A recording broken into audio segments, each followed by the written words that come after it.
মনের চাওয়া, এগুলো সুযোগ থাকলেই করতে হয় না। অনেক সময় বিতর্ক এড়াইতে এগুলাকে ছাড়তে হয়। সুযোগ আছে, ইনশাল্লাহ করব, কেবলই তো দেশ স্বাধীন হইল। একটু স্থির হোক না, স্থায়ী হোক না, এই ভণ্ডদের চেহারা জাতির সামনে উন্মোচিত হোক না, যে এরা যে সবসময় ওদের পক্ষে লড়ছে, এদের পরিচয় জাতির সামনে প্রকাশ পাক। মূর্তি মৌলবীর ভাঙ্গা লাগবে না, ওই শার্ট প্যান্ট মলা ওই স্কুল কলেজের ছাত্ররা গলার মধ্যে রশি লাগায় মূর্তিটা টাইনা ভাঙছে। কথা বলছে আল্লাহ আমগরে বাঁচাইছে। আমগো মৌলবীর উপরে কোনো এই ব্যাপারে কোনো অভিযোগ আসে নাই যে মৌলবীরা মূর্তি ভাঙছে। বাবার মূর্তি হোক আর মার মূর্তি হোক, যে মূর্তি হোক, মূর্তি ভাঙছে পোলাপায়।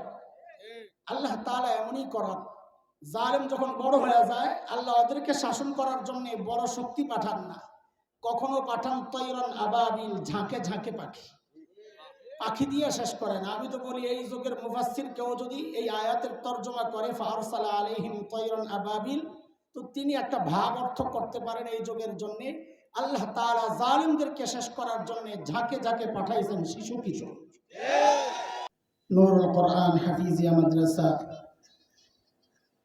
ও আনোয়ারা নাজাতুন নিসা মহিলা মাদ্রাসা গাজীপুর কর্তৃক আয়োজিত আজকের এই ওয়াজ মাহফিলের এই মুহূর্তের মুহতারাম সভাপতি,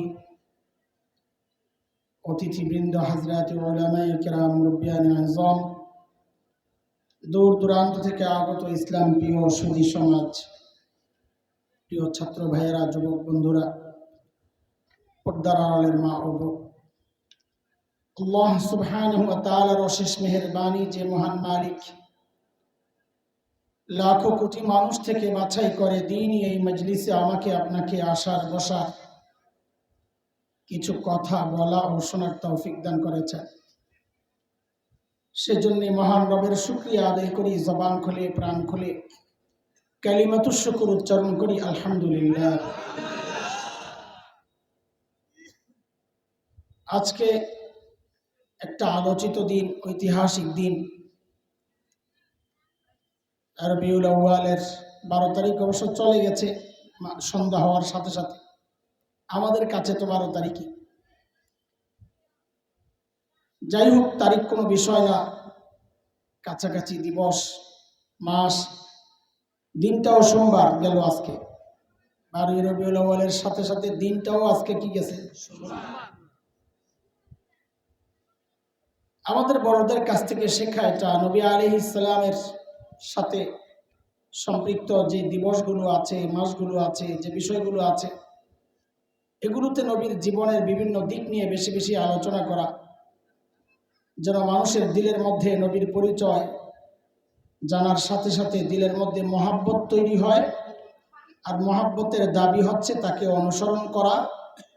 সেই দাবি অনুযায়ী মানুষ যেন নবীর অনুসারী হয়ে যায়, সুন্নতের জিন্দেগি নিজের জীবনে বাস্তবায়ন করে, এটাই মাকসাদ।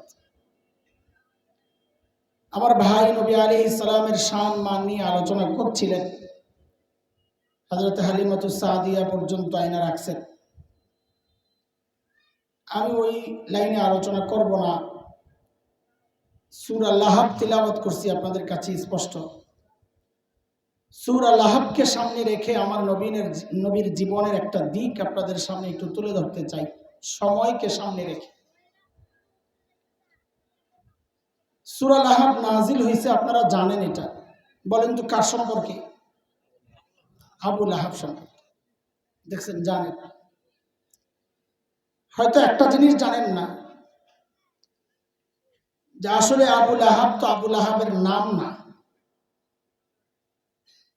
আবু লাহাব, লাহাব হচ্ছে আগুনের স্ফুলিঙ্গ, লাল যে আভা। আবু সব জায়গায় বাবা এই অর্থে আসে না, কখনো আবু মানি ওয়ালা হয়। যেমন হযরত আবু হুরায়রাকে বলা হয় আবু হুরায়রা, বিড়ালের বাপনি না, বিড়ালওয়ালা মালিক। এখানে আবু লাহাব মানিও লালওয়ালা আর কি, আমরা বলি লাল্লু। আবু লাহাব মানে হলো লাল্লু।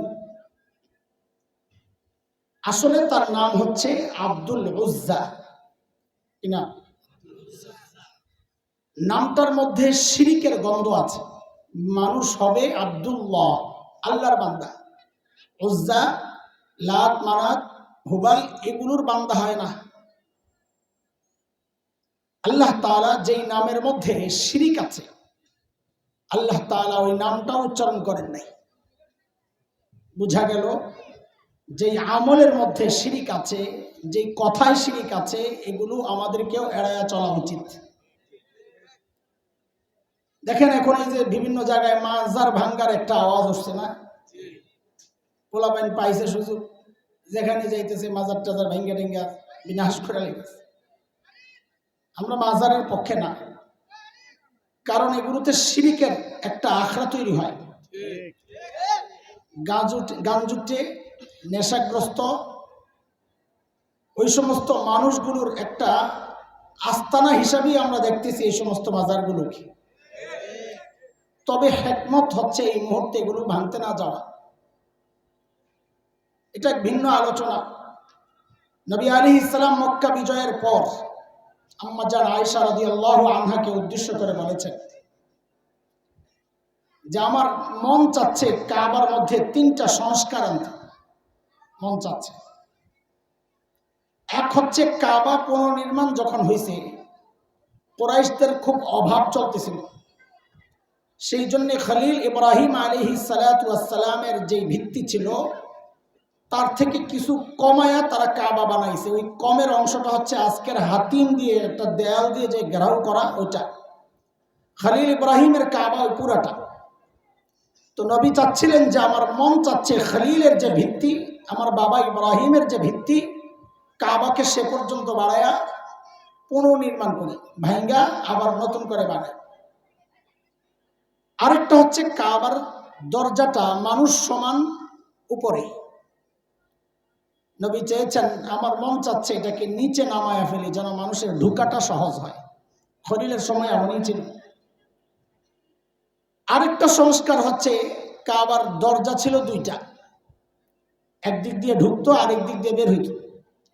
হাজরা আসওয়াদের পাশ দিয়ে যেই দরজা, এটা তো এখন আছে। আরেকটা হচ্ছে রুকনে ইয়ামানি, অপর সাইড।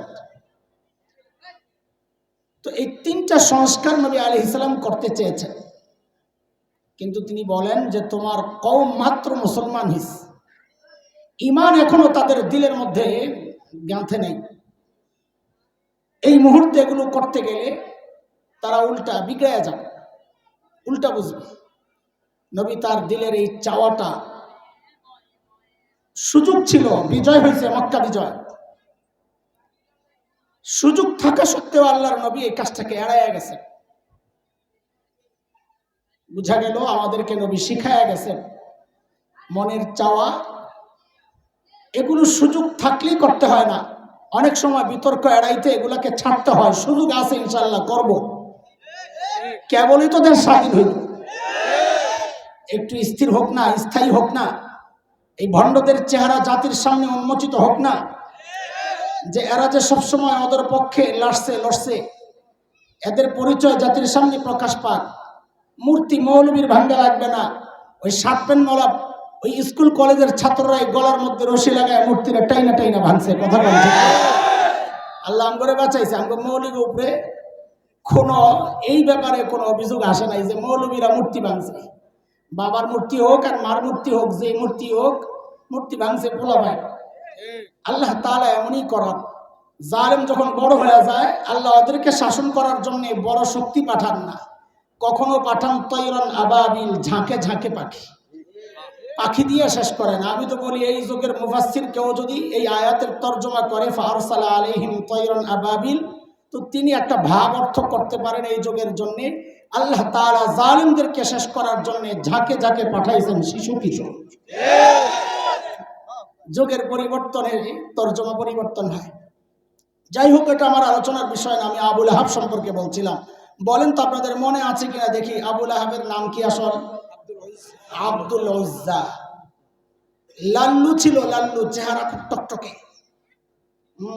চেহারা সুন্দর হইলেই তার দাম বেড়ে যায় না, দাম বাড়ে মাল দিয়া। আমাদের বড় খারাপ স্বভাব আছে, বড় হুজুর দেখছে, বড় পাগড়িওয়ালা দেখছে, কাইট হয়ে গেছে। আমি তো খুব অবাক হইতাম এক সময় যে মানুষ দেওয়ানবাগির কাছে কেন যায়, আছে কি তার? পরে বুঝছি আর কিছু থাকুক আর না থাকুক, ওর যেটা আছে এটা আমার নাই, আছে একটা বিশাল পেট, ওটা দেখেই তো পাবলিকের শান্তি, আর নাহলে কেন যায়? হ্যাঁ, এই জন্যই কবি বলেন গর্ব সুরত आदमी इंसाबुदे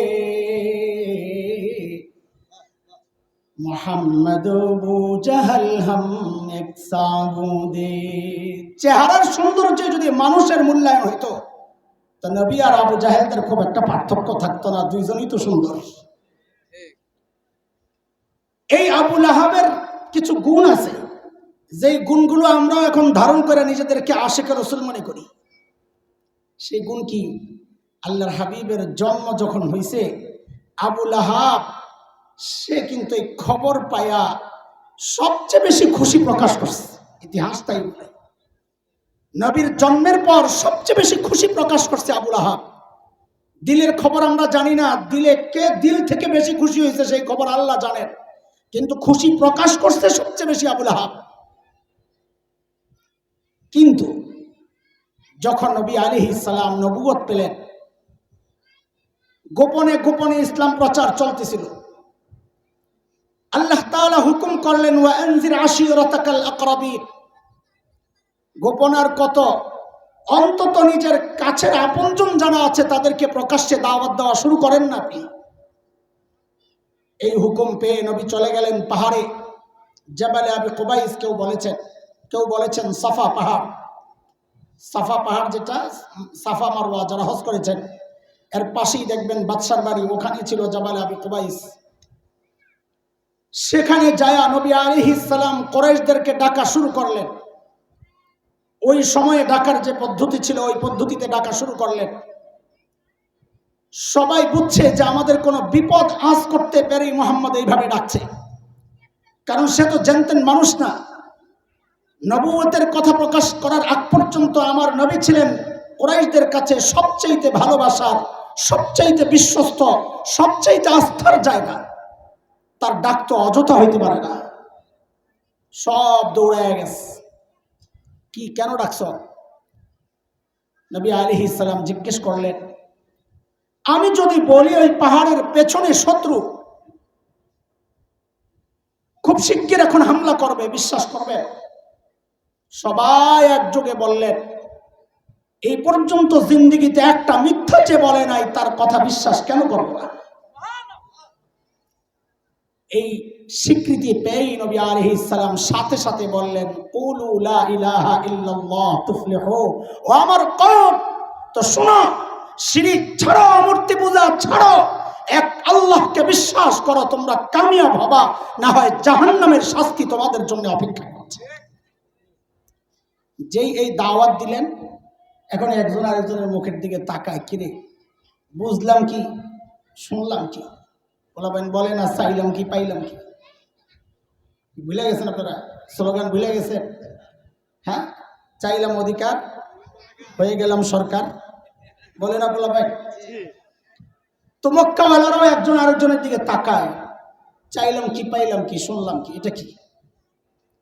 কিন্তু ভদ্রতার খাতিরে নবীকে কিছু বলতে পারছে না। খুব মনোযোগ দিয়ে কোনো কথা বুঝেন, কারণ যে মানুষটা 40 বছর পর্যন্ত পরীক্ষা দিয়ে আসছে, যে কেউ বিপদে পড়ে দৌড়ায় আসে মোহাম্মদ, দুজনের ঝগড়া মিলাইতে আসে মোহাম্মদ, যে কোনো দুর্যোগে সবার আগে মোহাম্মদ, সবচেয়ে আস্থার ভরসার জায়গা মোহাম্মদ সাল্লাল্লাহু আলাইহি ওয়াসাল্লাম, সেই মানুষটাকে হঠাৎ মুখের উপর তারা কি করে বিরোধিতা করে?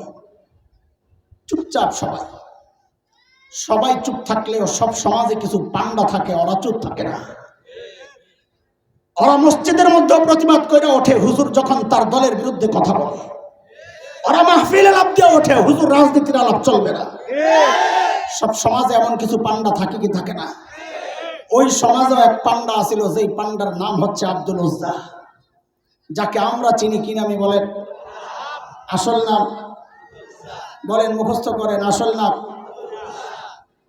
আবু লাহাব। লাভ দিয়ে উঠছে, হাতে পাথর, হাতে, হ্যাঁ মোহাম্মদ এই জন্য ডাকছো? পাথর মারতে গেছে।